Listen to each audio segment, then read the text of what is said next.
In the context of a sentence, words often do more than one thing at the same time. Conjunctive adverbs, for instance, do the work of both conjunctions and adverbs.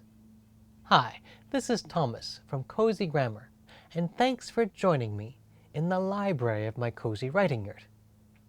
As you can see, the library also houses my keyboard. My library is thus both a library and a music studio at the same time. Similarly, conjunctive adverbs are both conjunctions and adverbs at the same time. For example, I like to make music after I write each day.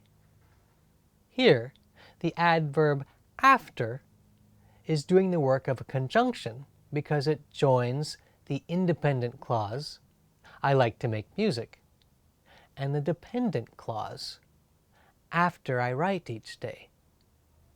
At the same time, it is also doing the work of an adverb of time.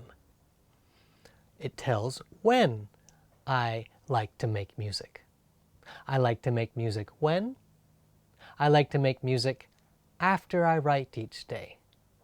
In this sentence, after is thus a conjunctive adverb. What examples of conjunctive adverbs can you think of? Feel free to share your examples in a comment or through our website, cozygrammar.com. I get to see your creativity when I read what you write. And did you notice? In that last sentence, when is a conjunctive adverb.